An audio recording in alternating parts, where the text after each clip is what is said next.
అందుకనే అనేక సందర్భాల్లో మా నాయకులు మాట్లాడినా, మా గౌరవ పార్టీ అధ్యక్షుడు జగన్మోహన్ రెడ్డి గారు మాట్లాడినా జరిగినటువంటి తప్పిదాల్ని సరిచేసుకోమని చెప్తాం తప్ప ఇందులో రాజకీయాలు చేయాల్సినటువంటి అవసరం కానీ, రాజకీయాలు మాట్లాడాల్సినటువంటి అవసరం కానీ మా పార్టీకి లేదు. ఇవన్నీ కూడా జరుగుతున్నటువంటి కార్యక్రమం. కోవిడ్ ఎదుర్కొన్నాం. కోవిడ్ సందర్భంలో రాష్ట్రంలో 5 కోట్ల మంది ప్రజల్ని ఆ రోజు ఏ రకంగా కాపాడాలో దానికి కావాల్సినటువంటి ప్రణాళికలు జగన్మోహన్ రెడ్డి గారు చేస్తూ ఉంటే ఆ రోజు ప్రధానమంత్రి గారు కానీ లేదా మిగిలినటువంటి రాష్ట్ర ప్రభుత్వాలు కానీ దాన్ని ఆదర్శంగా తీసుకున్నటువంటి సందర్భాలు చూసాం.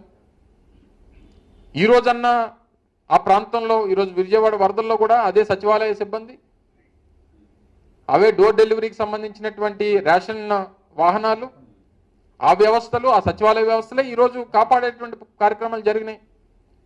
అవి ఏ రకంగా ఉపయోగపడ్డాయో చూసాం. సో మేము తీసుకొచ్చినటువంటి వ్యవస్థల్ని పోడాల్సినటువంటి పని లేదు.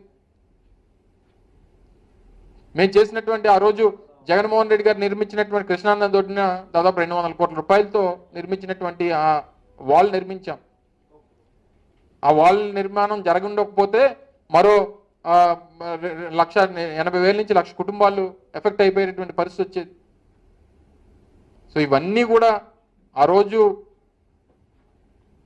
భవిష్యత్తులో ఏ రకమైనటువంటి ప్రమాదం వచ్చినా వీళ్ళకి ఏ రకమైనటువంటి ఇబ్బంది కలగకూడదు అనేటువంటి ఒక ఉద్దేశంతో చేసినటువంటి అనేక కార్యక్రమాలు చేశాం.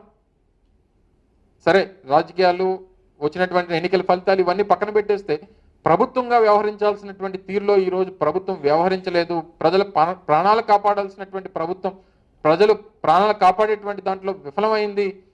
విజయవాడ లాంటి నగరంలో నడిబొడ్డున 45 మంది ప్రాణాలు పోయాయంటే ఇంతకంటే అన్యాయం ఇంకోటి ఉండదు. దేశంలో ఎప్పుడు కూడా ఇటువంటి పరిస్థితి రాలేదు.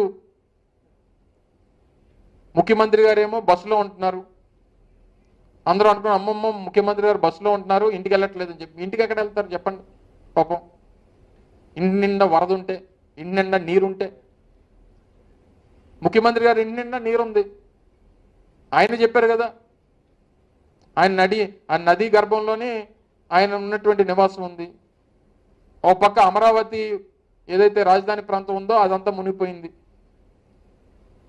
ఇన్ని జరుగుతూ ఉన్నా సరే ప్రపంచానికి ఏమీ లేనట్టుగా చూపించేటువంటి ప్రయత్నం చేయడం, ఏదో ఈయన మనకు కూడా గుర్తుంది 2014లో ఆయన ముఖ్యమంత్రి అయినప్పుడు అక్టోబర్ 12వ తారీఖున విశాఖపట్నం హుదూద్ తుఫాన్ తాకిడికి అతలాకుతలం అయిపోయింది.